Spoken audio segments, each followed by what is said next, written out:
أشرقت نفسي بنور من فؤادي حينما رددت. آپ نے ارشاد فرمایا اپنی بیویوں کے لیے زیب و زینت اختیار کرو، میں قربان جاؤں. میں تو آپ کو نبی کا دین بتا رہا ہوں. آپ کا تو دین بڑا اوکھا کام، بیوی واسطے چنگے کپڑے پاؤنا اوکھا کام. میرے نبی نے کہا اپنی بیویوں کے لیے زیب و زینت اختیار کرو. سبحان اللہ. عورتوں سے کہا واہ واہ، قربان جاؤں. اشارتاً ہمیں مردوں کو صراحتاً، عورتوں کو اشارتاً اپنی بیویوں کے لیے زیب و زینت اختیار کرو. بنو اسرائیل میں زنا اس لیے پھیلا کہ مردوں نے بیویوں کے لیے زیب و زینت چھوڑ دی تو وہ غیر مردوں کی طرف مائل ہو گئیں. اور پھر عورتوں کو فرمایا کہ خامدوں کے لیے تیار ہو. کیسے؟ آپ نے فرمایا جنت کی حور اپنے خامد کے لیے ایسے تیار ہوگی جیسے ام سلمہ میرے لیے تیار ہوتی ہیں. سبحان اللہ سبحان اللہ. ابھی عورتوں نے شادی پہ جانا ہو تو بیچارے مرد دی مصیبت آئی ہوندی ہے، وہ ترائے جتیاں ترٹ جاندیاں نے کپڑے ڈھو ڈھو کے، اور خامد کے لیے تیار ہونا ہو تو انہوں موت پہ جاندی.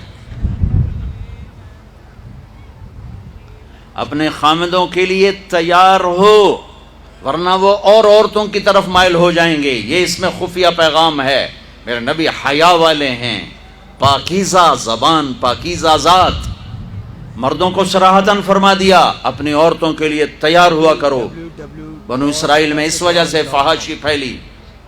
اور پھر اشارتاً جنت کی حور اپنے خامند کے لیے ایسے تیار ہوتی ہے جیسے ام سلمہ اللہ کے رسول کے لیے تیار ہوتی ہیں.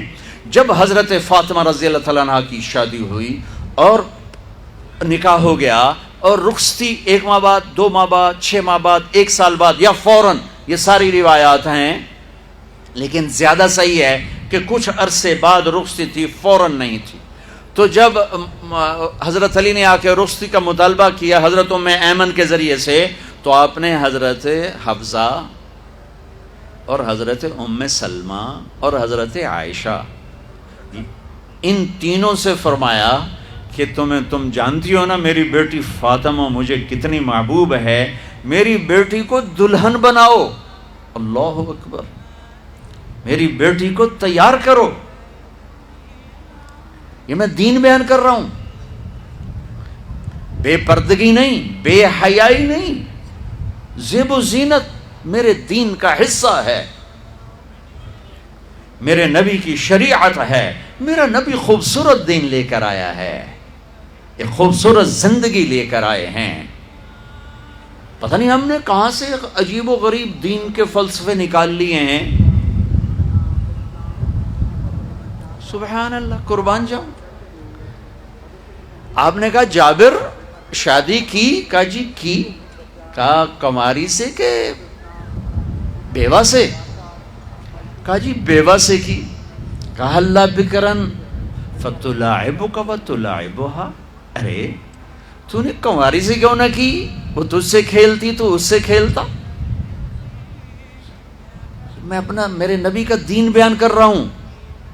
آپ کیا سمجھنا صرف رمضان کے روزے رکھنا دین ہے؟ ہاں وہ دین ہے، بہت بڑا حصہ ہے دین کا. عبادت میرے دین کی بیس ہے. بیس ہل گئی تو ساری عمارت گر جائے گی. نماز نکل گئی، روزہ نکل گیا، زکوٰۃ نکل گئی، حج نکل گیا، پیچھے کیا رہ گیا؟ ساری عمارت ٹوٹ گئی. لیکن یہ بیس کو عمارت نہیں کہتے. ہاں بیس پر عمارت کھڑی ہوتی ہے.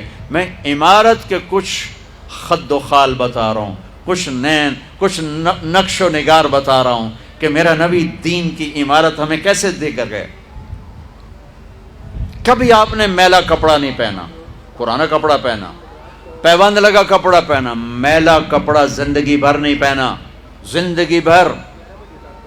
اور آپ کے بدن مبارک سے، آپ کے پسینے سے ایسے خوشبو آتی جیسے مشک سے خوشبو آتی، دنیا کے سب سے مہنگی خوشبو.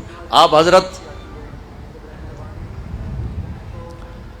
ام سلیم کے گھر میں آرام فرما رہے تھے دوپہر کے وقت، دوپہر پر. تو آپ یوں کر کے سوئے ہوئے تھے، یوں یہ کوہنی آگے نکلی ہوئی تھی. آنکھ کھلی تو دیکھا ام سلیم نے یہاں بوتل رکھی ہوئی، یہاں تو آپ نے کہا کیا کر رہی ہو؟ تو کیا تھا، چونکہ گرمی، پنکھے تو ہے نہیں، پسینہ یہاں سے نیچے گر رہا تھا، ام سلیم نے نیچے بوتل رکھی ہوئی تھی اور وہ سارا پسینہ اس کے اندر جمع کر رہی تھی۔ کہا ام سلیم کیا کر رہی ہو؟ کہا یا رسول اللہ یہ آپ کا پسینہ اکٹھا کر رہی ہوں، یہ مشک سے زیادہ خوشبودار ہوتا ہے۔ میرے نبی نے کبھی گندے کپڑے نہیں پہنے، کبھی میلے کپڑے نہیں پہنے، پرانا پہنا ہے، پیوند لگا پہنا ہے، میلا نہیں پہنا۔ میرا دین یہ نہیں کہتا کہ ایسی شکل میں آ جاؤ کہ لوگ بھاگنے لگ جائیں۔ خذ بقلبي للرشاد اشرقت نفسي بنور من فؤادي حينما رددت يا رب العباد وانتشت روحي وصار